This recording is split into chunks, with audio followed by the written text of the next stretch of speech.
Hey, I've got an original challenge idea. Really? Me too.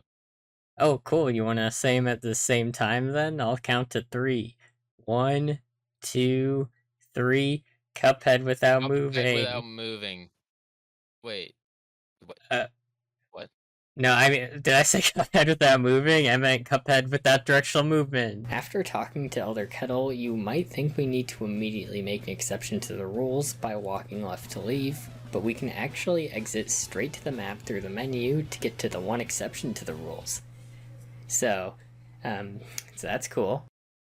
We have the option to take on the root pack right away, but even if we get through the onion alive without dodging the tears, the carrot will finish us with his homing attack, and that teeny tiny issue of Cuphead not being able to aim without directional movement, so he can only shoot to the right, meaning the pea shooter can't even damage Chauncey.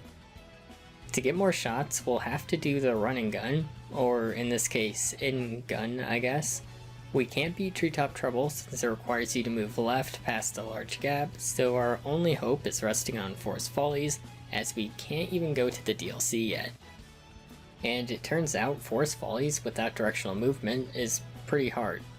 We only have 3 ways to move left or right. We can move right by dashing, which is great, but since it always moves a set distance and that distance is pretty far, it often gets me hit and moves me further than I want to go. We can fix this in 2 ways. The force of using an EX move will push Cuphead slightly to the left. The other way we can move left is by getting hit. Obviously, this approach is much more limited, so we'll mostly be relying on knockback from the EX. Keeping all of this in mind, we can route out exactly where we want to dash and EX to end up in spots that will allow us to get coins and progress the level without dying. The start of the level is pretty simple, with us easily being able to kill enemies and collect coins, no problem. Once we get to the coin above the pink thingy is where we start having problems. If I want to get that coin, and I do, I needed to find a consistent way to get it, which I eventually found by dashing into the wall right before it, which would put me in a spot to jump and parry the pink thingy and dash into the coin. After that, I need to take 1 damage to dash over the pit thanks to knockback pushing Cuphead upwards from falling down. Then there's the spot that has so many enemies and the coin is hard to collect with acorns hitting you, but what really sucks is the acorn maker and the ledge right before it, since usually if you want to get down without taking damage to the pit, you need to EX move at least once while dodging enemies. But the EX move actually hits the acorn maker off screen, so it surprisingly helps here, since if we don't kill it fast enough, we'll be forced to dash into it and lose. If we get past that, the end needs us to make sure we're in a specific spot to dash on platforms, since if we ever dash into a pit, we can never get out of it due to dashes and EX moves only being able to be used once after getting knocked upwards and reaching the ground again. It took a bunch of tries, but I eventually lined everything up perfectly to dash to the end. Even though this unlocks the first mausoleum, unfortunately I can't actually beat it due to Cuphead only being able to parry ghosts on the left or right of the vase. Fortunately though, the 5 coins we have give us a total of 8, which means we can buy at least 1 weapon now. It's no surprise that the one that will help us the most in this situation is Chaser. With it, we can use Pea Shooter as our first shot to easily deal with the potato while parrying to fill our cards for the other phases. Once he's dealt with, the onion's attacks are up to RNG whether or not they'll hit where I stand. We can still dodge it here as long as it wouldn't hit Cuphead from the back, since the EX knockback is minimal, and like in the Whetstone only run, the only way to react in time due to the delay in an EX knockback is by pausing. You can usually get past this phase with 2 or 3 health, any less than I just reset. In order to maximize my damage, I use the Chaser EX move during the transition. It's the only way to clear homing carrots if they're above me, since Chaser will lock onto the boss. For a while I thought I needed to dash to avoid Chauncey's eye beams, which would put me too far to the right where Chaser is too far off screen to home in on him, essentially soft locking me since I couldn't EX again. But I soon realized that I could jump right before the beam attack so it would lock onto me midair and allow me to safely dodge it from the ground. To do this, time your jump to happen right when the last ring enters Chauncey's third eye. This also means I can save my EXs for homing carrots instead of needing them to move left, and it's just a matter of time until the carrots are cooked. That's an actual saying, right? That's real. That's like a thing people say sometimes. I mean, I've never heard anyone say it, but it is a saying. Next up is Ruby and Croaks. The two problems in the first phase are that the flies will sometimes be too far out of Chaser's path to get hit by it, and it takes 2 shots for them to die. One knockback from using EX is enough to put them in Chaser's path consistently to clear them. Whenever you're not clearing flies, use Bee Shooter to quickly move on to phase 2. This one is pretty easy too, with the only issue being that sometimes the ball is hard to dodge if you get particularly bad RNG, but it's over pretty fast. During the transition to phase 3, use an EX move to stall in the air long enough for Ruby to roll past you. Phase 3 is the trickiest by far, and the first issue is what spot you ended phase 2 on. If you're too far forward, you can't parry the lever, which will softlock you as Ruby and Croaks will remain invincible. I would make sure to finish phase 2 under where the lever is to solve that. Then there's the issue of dodging the animal attacks. The tiger attack is by far the worst one, since I'm pretty sure it's impossible to dodge and will probably always kill you. Bulls can be jumped over or landed on depending on if it's shooting up or down. You can dash from one platform to another if 2 in a row shoot down. Snakes are actually pretty tough to dodge, but we can short hop at the start, and once they speed up, do a high jump to jump between 2 platforms. This basically comes down to not getting tigers early, and after a different animal attack, he'll naturally be on the left side of the screen, and can dash back to the lever. Since we can't turn left even if we wanted to, it only takes 2 spins of the slot machine until the bosses are croaked. See, that's one that people say, right? Right? Believe it or not, Goopy is actually a problem, so I decide to fight Cagney next. The start of the fight is the most RNG heavy. Ideally, we want to use Chaser to charge an EX, usually Chaos Orbit to protect against choppers. This will knock us onto the back platform, but that isn't always an option since Cagney will usually extend his face forward or drop seeds on top of us. Sometimes the seed above us is parryable though, if you're lucky. Once on the platform, we're just jumping to connect all Bee Shooter shots and hoping for more good RNG with the same attacks until reaching the next phase. The second phase isn't too problematic, besides jumping away to dodge all 3 acorns, which I never got down to a science, but was consistent enough to move to phase 3. We'll always enter it while still standing on the last platform, so it's just a matter of hoping the one we're standing on doesn't grow vines too early, and being careful with the X moves as they can knock me off the platform and into the vines. And then this fight is like a vine, because it's short. I'm sure a lot of people are wondering how I'm planning on doing plane levels, and that's a great question. If you ask that question. Gold star if you did, by the way. Before resorting to more drastic measures, on a different file I tested this fight with Smoke Bomb in order to take advantage of the brief invincibility it provides when shrinking. But even getting better at the timing won't block attacks with longer hitboxes, meaning I couldn't make it far into this fight no matter how well I played. So it's time to pull out 2-player mode instead. But even with 2 players, bosses having more health in this mode means we don't do enough damage.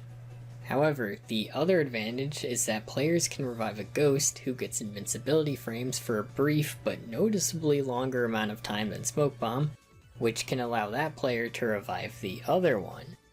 This comes with its own set of problems though, since if both players are invincible at the same time, an attack will kill both at the same time, losing the attempt.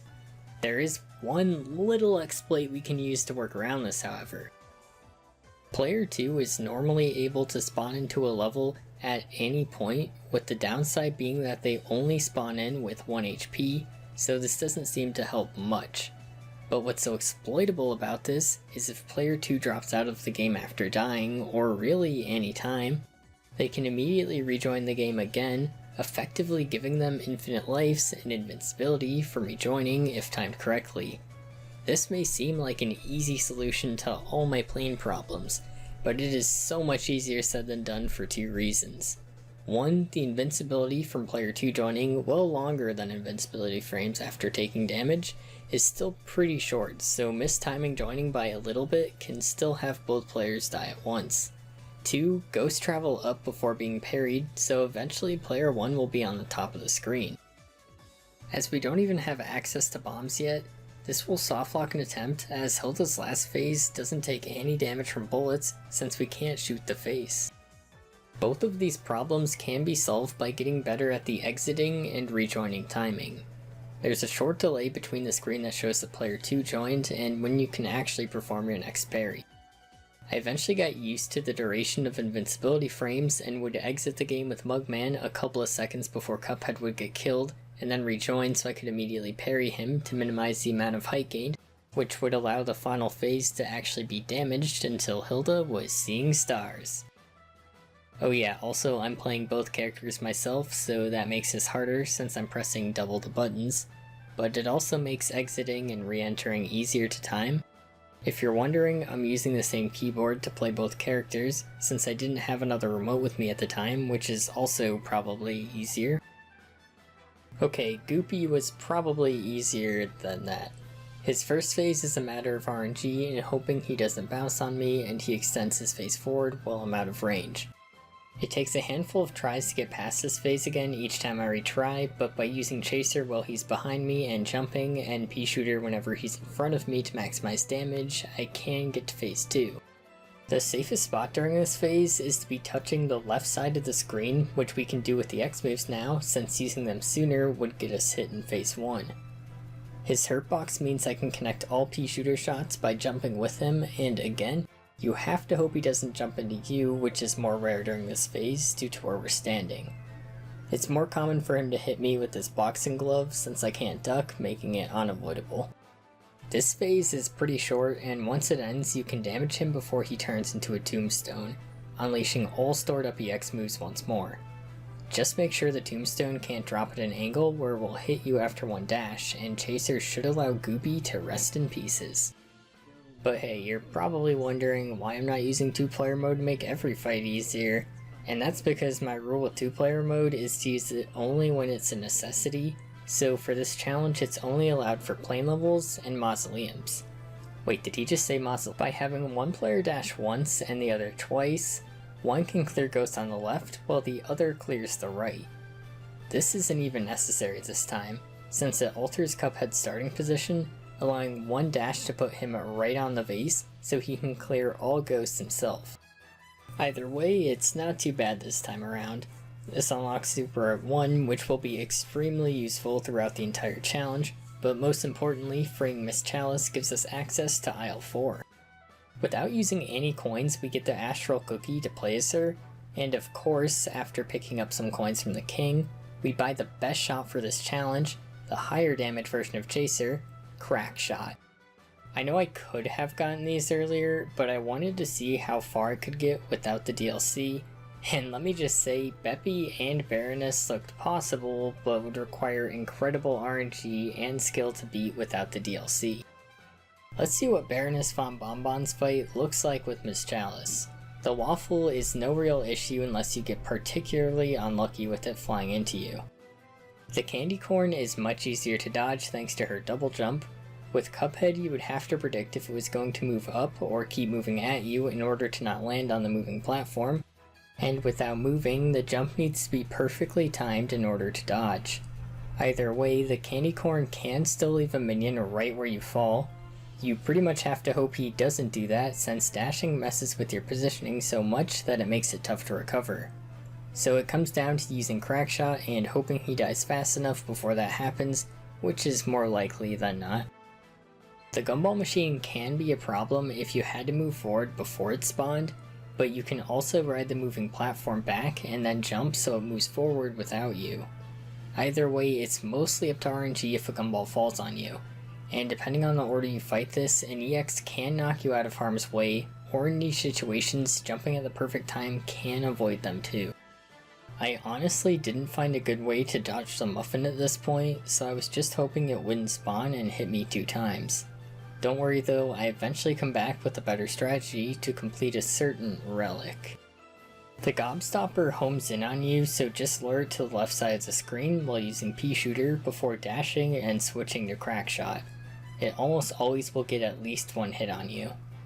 The final phase of this fight makes it extremely difficult to dodge the homing heads, so do as much damage as you can before it's thrown. When it finally is, like the Gobstopper, I try to lure it to the left before dashing back to the platform, but this only works for so long before it catches up to you. My strategy for this phase was just to get good enough at the other ones to tank enough hits for this sweet, sweet victory. Then there's my mortal enemy and personal sleep paralysis demon of choice, Beppy McStupidface. His first phase will almost always damage you at least once, though it's much more common to get hit 2 or 3 times. I eventually accepted that I'd get hit and formed my strategy around that. Start with the P-Shooter, and as long as Beppy didn't instantly charge at you, you should have enough cards for one EX move before the invincibility of him charging you a little later runs out. If this takes too long, the EX move will be cancelled from getting damaged again, then you just have to hope he moves forwards instead of back. Jumping can avoid him hitting you if he already moved forward enough. I intentionally stop shooting, otherwise he'll take enough damage before charging again to move on to phase 2. Any damage he takes now carries over, so after he finishes charging, shoot him as much as you can before he does so again. When phase 2 officially starts, you'll have to adapt to whatever's happening since the balloon spawns are random. While the coaster is passing, this is especially true, but keep in mind that it moves you to the left, which is strictly a bad thing as it makes dodging much harder, since we're also dodging the yellow dummies. Without it passing, I just dash to the right side of the screen and Crackshot does the rest. If you got enough damage on Beppy during the first phase, the coaster should only just start passing while Beppy deflates. The third phase is extremely tough. Again! You're just hoping things align in a way where you're not forced to take damage, and dodging too far to the right will usually result in the coaster hitting you when it passes again. I recommend saving your EXs for knockback here, and if you know you're about to use it for that purpose, try to get in some damage with it at the same time. This phase definitely takes some getting used to, but once you've played it for as long as I have, you get better at it. The final phase is also tough because of, well, everything about it. I always start it by taking the coaster to the left side of the screen so I can get as much damage as possible while having enough room to dodge. This especially holds true for the penguins who throw baseballs all over the place like this is some kind of ball place. To dodge these, I need to jump on the carousel platforms, but those are moving to the right, so I'll eventually be past Beppy's hurt box, and once I go all the way to the right, Crackshot will no longer crack onto him. I thought I might have to jump down onto the roller coaster to actually hit him again, which the timing for it is much harder since you can't just fall down the platform without being able to press the down button, but that's actually effort, so eventually I just got here with 3 HP and took a couple of hits while putting me in a position to clown on Beppy. The 2 flying levels are easier in most ways now that we have bombs and Miss Chalice. Wally Warbles has nothing that prevents us from hitting him in any phase, even when we're stuck at the top of the screen. Djimmi is a lot trickier since his last phase mostly prevents us from hitting him if we're at the top, however, which makes the fight much longer, which means there's a lot more room for error. I'm also trying to complete the Divine Relic this run, more on that later, so I used it on both plane levels since it doesn't really affect this strategy much. You can use invincibility frames to go through the pillars still, and I had to make sure I got to phase 3 while still being low enough to shoot Djimmi without EX moves to speed things up dramatically.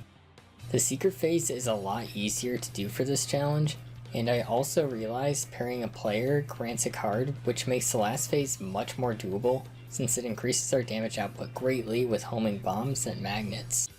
This is still much harder than it looks, since like I said, timing is a key factor and I'm controlling both characters, which is tough and a little disorienting. But there isn't anything else new here. Don't worry, Dr. Call and Call Maria are actually going to be interesting though. Grim Matchstick's fight has a mechanic where the only platforms are clouds moving left on regular, and falling means taking damage. This is a much bigger problem when you can't move left or right, but with Chalice's double jump, dash, and EX moves, it's not too difficult to get used to getting from one platform to another. The first phase doesn't have too much going on. I still got hit pretty often due to a particularly nasty attack pattern, and would just reset since I needed the health for the last phase. Since I'm worried about it though, I would charge Chalice's Super Art 2, which again, is pretty easy to get with 2 players in a Mausoleum. This time it's trickier with stronger ghosts and both players actually being needed, but even while splitting my focus, it's still very doable. Grimm's only parryable object is during the beam attack, which is hard to parry properly, so just reset if you get hit here. Chalice's double jump also makes phase 2 incredibly easy. Unless you get really unlucky with one of the flames trajectory, double jumping almost always dodges these by itself, and dashing too, of course. What really hurts is falling off the clouds, which would usually happen once or twice during an attempt. The real problem with Grimm is phase 3. We can't just hold a crack shot like before, since his fireballs will burst into 4 directions when hit, which will usually hit me, especially since dodging is limited to there being a platform to dash to without falling. I tried using Super 1 to damage Grimm a ton at the start and finish him with crack shot as soon as possible, but that's not enough. I decided to use 4 coins on Roundabout since it's the only shot in the game that I can hit enemies that are far away from me from behind. It also won't home in on fireballs, which helps a lot here. Instead of using Super Art 1, since phase 3 is the only difficult phase, I charged Super Art 2 early with the beams, so I can use it as soon as I get 5 cards. This should allow me to super one more time during phase 3 to give me 6 health in total for this fight. Once phase 3 starts, I try to jump on lower clouds, so as many roundabout shots as possible connect with Grimm. These can still hit the fireballs, so it's not a perfect strategy, but it's much more consistent and damaging than Crackshot. I still switch to that while Grimm does their Fire Breath attack though, since I need to jump and dash between the clouds on top to dodge. Just keep these strategies up and this dragon's goose will be cooked. Because gooses are dragons, I guess. Aisle 3 starts with an easy boss, Briny Beard.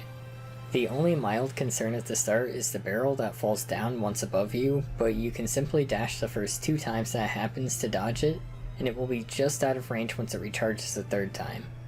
Then we can just keep up the damage with Crackshot and try to parry the octopus attack, which is tough at such a short range without adjusting your position. I took Super Art 2 again for the extra health, which allows me to get to the last phase and simply jump over the fireballs and keep up the damage for the knockout. Rumor Honeybottom's first phase isn't that bad. Just don't dash to other platforms and take advantage of Chalice's double jump. The ticking time bombs can potentially damage you if they explode in a bad spot, but other than that you should be fine and even get a card or 2 from the explosion parry. Phase 2 has the most RNG. Even if Rumor is in the middle, not being able to drop down platforms can force us to get hit by a missile. Other than that, dodge and use P-Turret to reach any platform that double jumps can't reach by themselves. Her worst attacks are when she comes down from the left or right. Appearing on the left can force you to get hit if there are no platforms available, but the wand attacks are the main issue. The parry ball spawns in the middle and homes in on you, which will usually result in you getting hit at least once, but you can sometimes play around it with well-timed parries. The triangle spawns on top of you, so I recommend staying as low as you can to immediately jump above it on another platform, and dodge or parry whenever you can, but it will still hit you at least once or twice. Her last phase is her most problematic by far, since I can't dodge a saw blade attack at all, and the fists will almost always damage me. The only silver lining is that she takes damage between her 2nd and 3rd phase, so my plan was to do as much damage as possible before she actually swapped phases. To do that, I got more coins from Funhouse Frazzle and Funhouse Fever. Both stages are hard and take me multiple tries, but now having Chalice and her Super Art 2 basically makes it come down to charging it wherever possible with parries and by memorizing the layout. I do miss 1 coin in Funhouse Fever on my winning attempt since I couldn't go back, but if I need it, I can replay the level again. I buy Twist Up over Spread since it does similar enough damage and can hit enemies above me without aiming. Once back, I can switch from Crackshot to Twist Up when Rumor attacks in the middle for major damage that is almost always connecting. This will make her transition into phase 3 after coming down 2 times while still hitting her. I saved up for Super 1 to use right when she goes below me and get the victory. Dr. Call's robot provides us with a problem that infinite reviving alone won't solve, and that's the robot having 3 separate areas that must be destroyed and are too far away from each other. They can't be homed in on by the EXs due to distance, and there being too many other targets to soak the damage. They can't even be hit by the mini-bombs. Or can they? Miss Chalice has the unique super and plane levels that feels very awkward to use in casual play since it moves forward on its own. But that's exactly what we need here. Intentionally use the super to crash into an attack that should put Chalice at a distance where mini-bombs can actually hurt the boss if you do it right. Once player 2 exits and rejoins, they can start attacking too, although each time they exit and re-enter, they'll default to the regular attacks, so sometimes it's not even worth switching. This unfortunately means player 1 can't use Cursed Relic to upgrade it here, since dropping out player 2 makes them lose their cards, but infinitely reviving player 1 means they always keep them. I should mention that the robot also has a magnet that will pull both players back to the leftmost center of the screen once the middle part is destroyed. And something I haven't mentioned yet is that pausing mid-attack for certain attacks glitch them out, and in the magnet's case, sometimes it pulls players below it so they can actually hit the bottom of the robot without needing a super. My policy on glitches is that they're fine if I'm not going out of my way for them, and since my strategy requires pausing to work, I allow it. The phase is possible with or without the glitch, it's just harder to avoid than not, and it's annoying, so. The other 2 phases are nothing special, but the last one can definitely overlap attacks at a bad time, which is actually bad since another thing that hasn't been important to note yet is that exiting and rejoining too fast can put player 2 in a state where they can't interact with player 1, so timing is even more important. And no boss shows this off more than Cala Maria. Her fight would be so easy if not for one little attack. Not her Stone Gaze, although that is a big problem too in conjunction with the other one. The stupid giraffe. The giraffe sucks and I hate the giraffe. His attacks don't damage you, instead it pushes the player at the top of the screen. You know, the worst place to be. I spent a long time trying to get attempts where I could damage the boss fast enough before the giraffe spawns, which is possible with luck and coffee, but it's not consistent at all, and then I'd choke or get unlucky with her Stone Gaze. And what I mean by that is that the Stone Gaze works unlike any other attack in the game, since it's completely random if it works on a player that has invincibility frames from rejoining or not. I'd actually rather always work so I could rejoin, exit, and immediately rejoin again, since it only works on a player once each time she does it. This means without invincibility frames I can exit intentionally to get player 2 turned to stone, exit and rejoin, and not be affected by the attack guaranteed. But with it working the way it does, an attempt could be ended due to no fault of my own if player 2 rejoining needs to instantly parry player 1 who just died, except player 2 just happened to get unlucky and was affected by the attack. And since I can only slowly damage Cala Maria with the X's, I would eventually lose every attempt. To increase my damage output and make it much more consistent, I used Chalice's super again to align bombs hitting the boss. This still isn't perfect since only her face takes damage and her hair blocks a lot of bombs, but it's still a big improvement. It also puts Chalice in a spot where her missile EX would hit all 3 times, and of course Mugman's magnets would help a little as well. Speeding this phase up so much allows me to actually get through it and onto the worst one yet. Yay! For the entire phase we're stuck in the ceiling, meaning I can no longer see any of the characters I'm controlling, which would make the timing of exiting and re-entering much more difficult. The ceiling is attempting to damage us every frame, and I think that's what makes it so bad, coupled with not being able to see who I'm playing as. Again, just keep up the damage, and eventually I was able to finally win after like 6 hours. Explaining it really doesn't do justice for how hard this was to do, so if you want to truly understand the pain, I recommend trying this yourself. Well, no, I don't recommend it, but you could. For Sally's stage plays fight, I thought I would need Divine Relic, so it's finally time to talk about which bosses can be beaten with Cursed Relic without directional movement. The first two I fought, which meant it was at its weakest, were Ribby and Croaks and the Root Pack. Ribby and Croaks' first phase would be a pain if not for Twista being able to kill fireflies as they spawn, no EX required. Although they would sometimes slip by, so in that case, EX. I farmed my parries during this phase, which took a lot of getting used to all the patterns and hitting them consistently without moving. I also brought Super 1 to end the last phase as soon as possible. The Root Pack is much easier to farm parries right away, so I would always have 4 health going into the other phases. The same strategies as before mostly apply, with Chauncey's phase being the most different since Chaser's EX move was needed to protect me from carrots, but even if I get Chaser, using its EX will change my shot. So I got used to using Roundabout to clear carrots and deal a little bit of damage to Chauncey, although this is slow and unreliable if I keep going for too long, so I would set up a Chaos Orbit during the first phase and keep it way into the last one and use Chaser and Crackshot if they ever showed up. Crackshot's not only just a solid weapon that is always good to see when using Cursed Relic in this challenge, it also has another use with Cursed Relic that makes Cagney the easiest boss after it's been upgraded enough to give a heart after one parry. P-Turret counts as a parry for Heart Ring, so I essentially have 2 health pretty consistently by using the EX dashing forward, and parrying the turret grants me health needed to make this fight consistent. On my winning attempt, I was able to find spread once I was close to Cagney and saved my super to dodge one attack to barely close out the battle. This, along with all plane levels from the first and second aisle, since the other ones need the Astral Cookie, gave me 13 out of the 16 points needed for Cursed Relic to turn into Divine Relic. It is theoretically possible to be Cala Maria with Cursed Relic, but I chose to fight Goopy Legrand and Baroness Von Bonbon instead. Both fights are heavily RNG dependent, with Goopy killing you instantly if you don't get lucky enough for him to jump behind you, and even if he does, he'll often follow up his next jump with his face attack. And his second phase has those same problems, except we're a little safer in the corner with the X knockback, like when I first fought him. The last phase is the scariest, since I have to dash to dodge, but when I do, I get swapped to a useless weapon.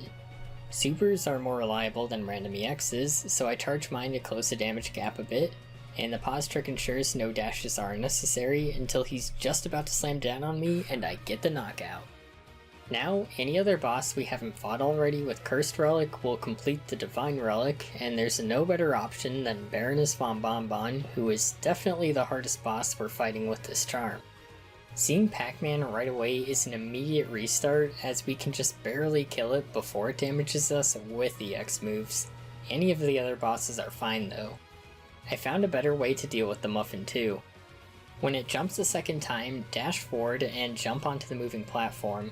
You'll dodge his next jump by simply standing still, and for the following one, jump right before he does.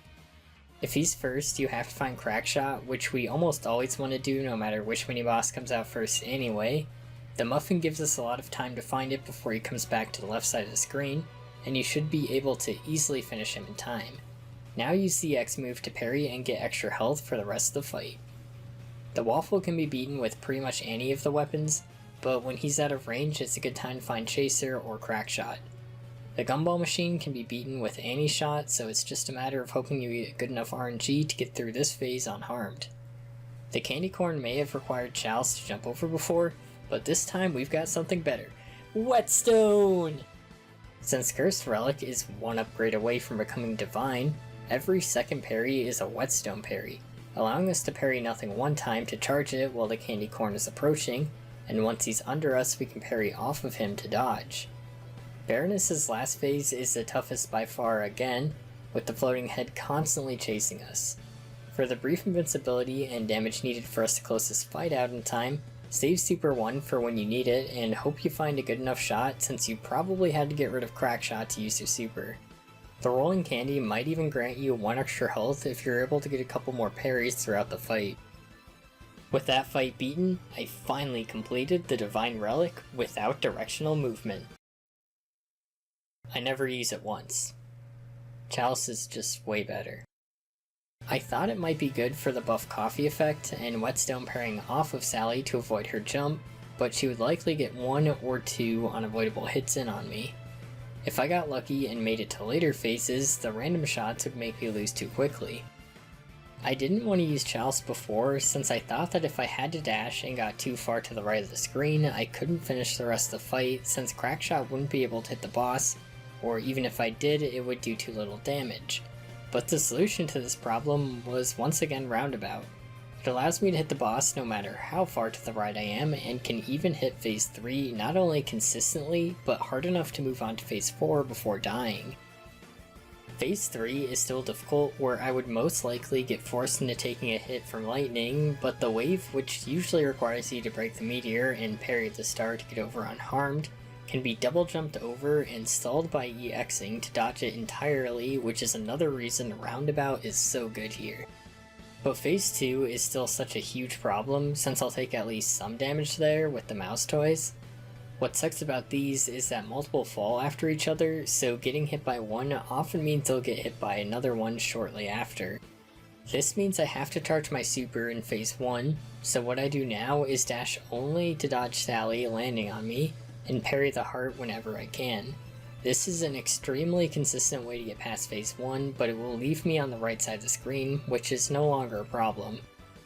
One of the benefits to Roundabout is shooting them out before a boss appears on screen for bonus damage, which is exactly what happens at the start of phase 2, so it goes by a little quicker and charges my cards. For a while, I used Super Art 1 to damage Sally, which would also destroy any falling toys in the initial spin.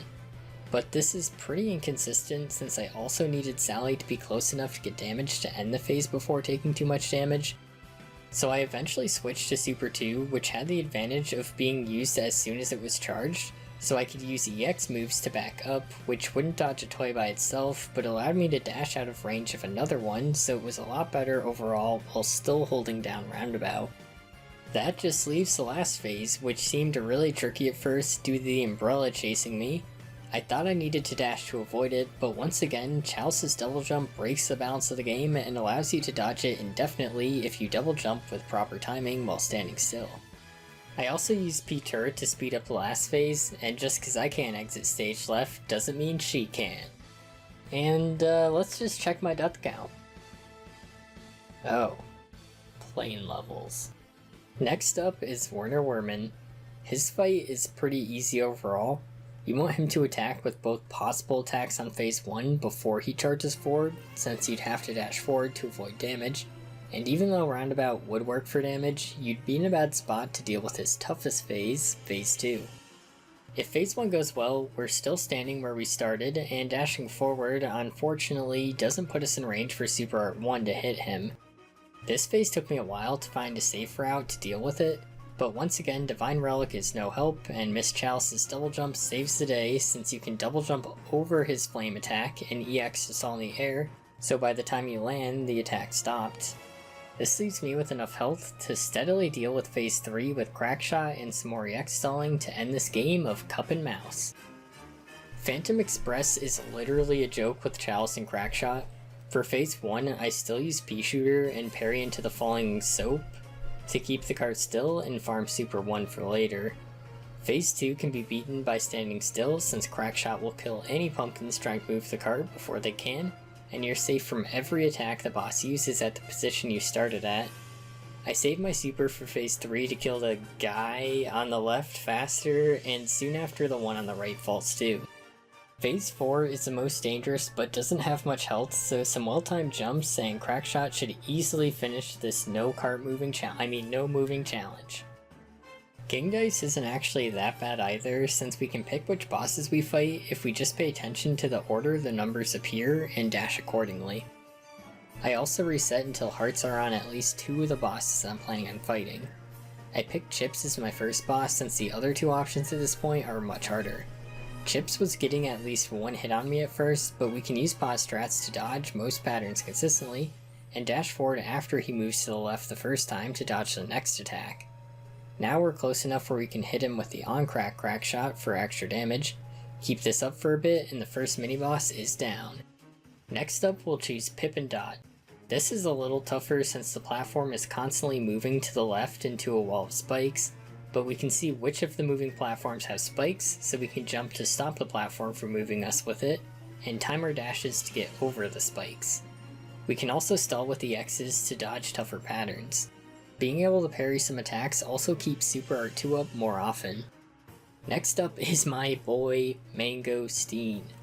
I brought Twist Up just for him since I can hit all of the shots from where I spawn to speed this up, and Crackshot is used everywhere else anyway. I want to end this as fast as possible since I can't dodge the Billiard Chalk. They usually get in 1 or 2 hits on me before the knockout. This just leaves King Dice himself. It's really awkward to parry cards that are behind you, so I took a lot of damage to him, but that was also probably due to this being my 3rd time fighting him. I had enough HP to tank some hits, and was able to charge my super on the pink cards, so I knew it was just a matter of time until... why didn't I think until the dice crumble? That's just how the dice is. The only boss left is the devil himself, and he's definitely worthy of the title of final boss for this challenge. He has multiple attacks that are guaranteed to hit us at least once, so we have to finish this phase as fast as possible, and the best way to do that is with Twist Up. His Goat transformation has him slam his hands together, which double jumping once again comes to the rescue if you can time it properly. His Serpent form will get at least 1 point of damage even if it comes from the further side of the screen. It's possible to prevent an extra point of damage by stalling in the air with an EX if it comes from the closer side. His Spider form will slam down on or near the player 3 to 5 times, which almost always results in 2 or more hits, even if you dash or EX, since dashing too far will prevent us from damaging the boss. His magic attacks from easiest to hardest are the fireballs that move around the player, since Chalice can jump between them easily and get a parry. Then the balls that bounce off the screen, with one of them being parryable, which is mostly good because it can no longer hit you. This one would require pausing to be able to reliably dodge, and keep track of all the moving parts. Lastly, the homing fireballs can be avoided depending on how far away you are from them, but that usually isn't the case. This phase mostly comes down to getting lucky with what attacks will do the least damage or potentially miss while keeping up as much damage with Twist Up as possible, by doing short hops and knockbacks putting me in a better spot. Once we get enough damage, we can dash and sometimes waste precious cards to EX into the hole. Attempts where I had to do that too much were pretty much already over since I'm about to need them. Phases 2 and 3 mostly blend together in this challenge. The parryable bomb can still hit us if it's sent out of his right ear, which isn't worth moving for this early unless you're going to die from it. The main attack is the axe that swirls around us, which can be jumped around but always moves in a slightly different pattern, so you'll have to adapt to it. Then there are the poker chips that fall on each column once before the pattern resets. I still don't like dashing early since it puts us in a bad spot, especially if we dash past the middle platform, as that's the only one remaining during the final phase. So what I like to do here is use Chalice's Super Art 3 right before a chip would hit her to be invincible as it falls. This super comes with the added benefit of leaving a parryable object on screen for a card that will be put to use. This is much better than Super Art 2 since we do damage at the same time. Twist Up plus that should move us on to Phase 3 pretty quick.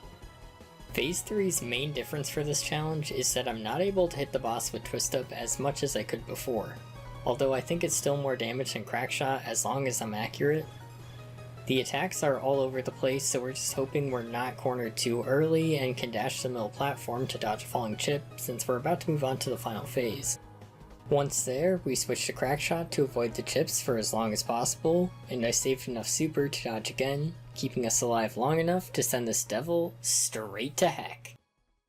I'll probably attempt the DLC with this challenge on stream to make into a video, but this is enough for now I think since the DLC bosses are much harder. Hey, thanks for watching. I'm still working on Isle 2 for the Whetstone Only series, so if you want more Cuphead content, consider subscribing. Also, thanks to all my channel members, especially Carrot for this video's end screen. It would have made a fine intro. Oh yeah, also check out Chicken Ninja.